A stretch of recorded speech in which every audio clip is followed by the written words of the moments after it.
G'day guys, Jono here. I first wrote and recorded this for the Lakeside Drive Discord group, just after the release of their Canadian GP preview, but before the race. It's now after the Grand Prix, and given the results, I feel that my thoughts here have been somewhat confirmed. Freya on the Lakeside Drive podcast made some excellent points in her TED Talk. Her words are in a similar vein to thoughts that have been rattling around in my head for quite a while now. So I've endeavoured to turn my thoughts and notes into some semblance of a coherent narrative. My research has been based on watching old races, interviews and highlight reels, and looking at available data in an attempt to qualify my thoughts on this for a few weeks now. As Freya mentioned in the podcast, sport isn't all about numbers and statistics. Yes, these can be important metrics in order to measure performance, but she also mentioned they are only representations of the end result, not just of the finishing position. They are representations of the end result of every decision the drivers make. The line taken into every corner or a braking marker, they are only measurable representations after the action or performance that made them in the first place. They don't show what led to that line being taken or that braking marker being picked. In short, they're reactionary, not predictive. A big part of why we love sport is because we love seeing talented people excelling. We love the passion and the skill and the emotionality of seeing these people achieving incredible things. If it were all just maths and science, we wouldn't need the athletes, just the machines. It's the human element that provides all the things we love about F1. It's this passion and emotionality that I would like to put forward as to why Daniel Ricciardo isn't finished with F1, and why I've changed my opinion on him from being done with the sport to merely being a new chapter. Emotionality is a metric that's hard to quantify, but having the right mindset, the right focus and motivation can be the difference between making good decisions and brilliant decisions. It can, in a real-world sense, make tenths of a second of difference. F1 is a sport of infinitesimal margins, and 1/10 of a second can be the difference between first and sixth. So every fraction of a percentage point counts. Unlike a lot of you guys, I can't say I'm a Daniel aficionado. I didn't follow him through the junior ranks. When he started Formula 1, I was at best an F1 casual. I followed Mark Webber. He was my favourite driver, and my Formula 1 experience was mostly through highlight reels after races, just to find out how Mark did. But that all changed when Daniel got his first F1 drive with the HRT Toro Rosso team. Something about this skinny kid from WA with a huge smile made me start catching every live race I could and watching full replays when I couldn't. It was Daniel that made me the dedicated Formula 1 fan I am today. But I'm not someone that remembers all the numbers and statistics. I don't recall the dates of wins or lap times or much of the technical stuff, but I can clearly remember the emotions. I remember the victories and the joy. I look back and I remember how it felt to see Daniel lifting a trophy high and doing a shoey, and I can still feel the disappointment of those times when something unfortunate would happen. So it's the emotions, the feelings that are my point of reference, and in this regard I have seen very marked changes in Daniel over the years. Now, in those early years at Toro Rosso and then at Red Bull, Daniel was a very carefree sort of person. There was not a lot of pre-planning that went into his racecraft.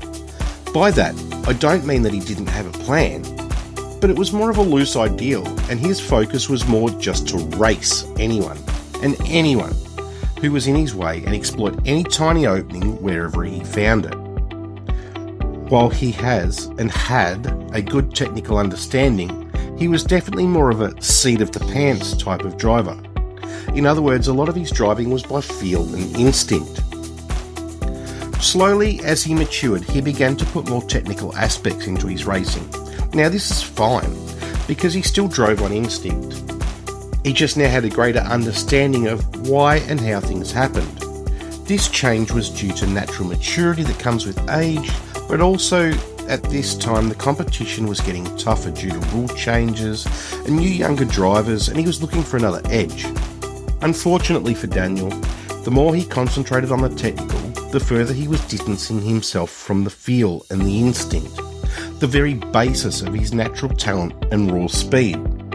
The more he failed to come to terms with different teams and cars, the harder he hit the books and the more cerebral his racecraft has become, and the less feel he now has for the car, and this has led to a snowball effect.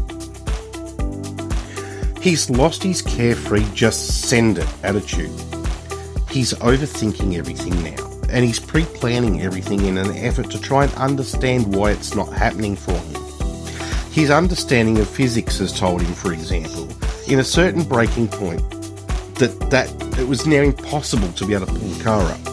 Whereas before, his confidence and intuition would tell him that the impossible is possible, and he would make it happen. As evidence of this, look at the Red Bull test after the McLaren debacle. There was no pre-planning, no expectations. He was just able to go out there without bogging himself down in telemetry and just drive to his natural ability. And he was insanely fast again. He didn't think, he just drove. So then he gets the AlphaTauri V-Carb call-up. He's back home in the RB family. He's feeling great after the test. He does a heap of simulator work which shows him that he still has it. All of that raw talent and speed, it's still there. So he goes in with clear plans and goals, analysing everything and extracting every bit of data he can. And this is where it starts to go wrong, and the snowball grows. And here we are. Daniel has been lost in his own head and data. He's not been letting himself just drive the car, and he's been overthinking absolutely every aspect. This is causing him to second guess himself, to be cautious, and because so much is riding on this, he isn't prepared to take risks. He felt he's fighting harder than he's ever fought before, and this is true, but he's fighting himself. Another unfortunate aspect of this more technical approach is that he has lost his relationship to the car. It's become just a tool, a machine, rather than a living entity. And this is the biggest bad change, and it come from McLaren. McLaren didn't just give him a bad car, they made him see it as just a tool, a difficult and perplexing tool. From the day he stepped foot in McLaren, he lost his mental ownership of the car, as a friend, a partner, as an extension of himself on the racetrack, and this is a hard concept to explain. So I'll try and explain it from my viewpoint as a professional driver. Now, as a professional driver working for a company, I don't own any of the equipment I use, much the same as Daniel doesn't actually own that Red Bull car or the McLaren car. But a good owner and a good company will promote a sense of ownership between their driver and their equipment. It's subtle, but it makes a big difference. Small things like making a small ceremony of assigning of a particular vehicle to a particular driver, and then referring to the vehicle as, say, Jono's truck, rather than the designated fleet number. In operational conversations, saying things like, is your truck due for a service, rather than is the truck due for a service. And respecting the ownership by informing the driver if it needs to be used temporarily by someone else, and letting them know it'll be returned to them. It humanises the vehicle and allows the driver to start forming a bond and a relationship with it. I have worked in environments where this does and doesn't happen. I've seen the difference this makes firsthand. So when I'm given ownership of my vehicle now, I have a vested interest in it. I see to its maintenance and its cleanliness, and this helps me engender a sense of pride in what I'm doing. I know my particular truck. I know every noise and rattle, how it feels and how it responds. We become a team, a synergy. Now this might sound like semantics, but it actually makes for a much more efficient driver. You can place me in an identical copy of my truck, but they are all slightly different. For example, the Cummins X15 engines all have slightly different torque curves due to tolerances in manufacturing. This means my particular truck is more efficient in a slightly different rev range to the exact same truck off the same production line. And this extends to slight differences in gear ratios and tolerances, and the only way to know this is to know the individual truck through hours and hours of driving and repetition and building that bond, building that relationship. And while I was able to operate another truck effectively, I can guarantee you that in my own truck I am faster, I drive in a more efficient manner that is less taxing on the components and therefore maintenance, I'm less severe on tyres and more efficient with fuel, and I have the maintenance, time and fuel data to back this claim. While at Toro Rosso, then at Red Bull, Daniel built relationships like this with his cars. He had a bond with them. They were his, and he knew them inside and out. You can see this by looking at old footage and seeing how familiar he is around the car. Small gestures like an absent-minded touch, a look of affection and pride, and how he referred to it in conversation. You could tell to him that this was much more than a pile of carbon and aluminium. This relationship with his cars enables him to really know everything about them on an emotional level, which helps him with his feeling driving style. He could then get those cars and he would know exactly, to the very core of his being, exactly what would be the result of every tiny input.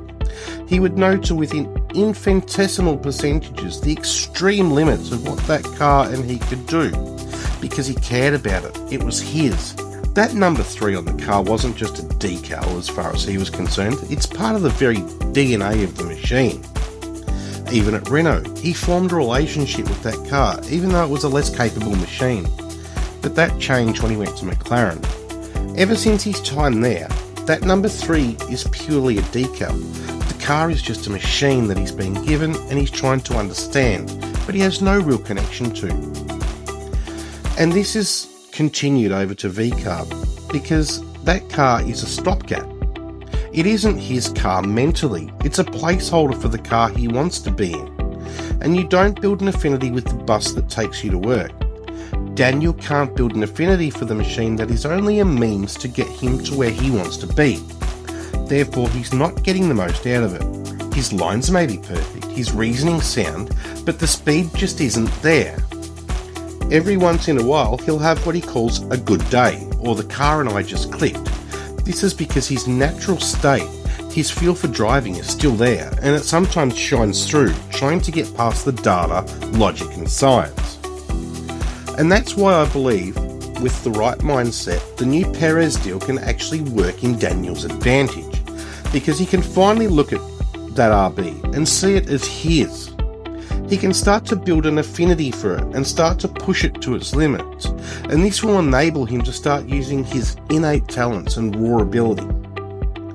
I think removing this goal that he's been working towards will free his mind to be able to concentrate on racing again.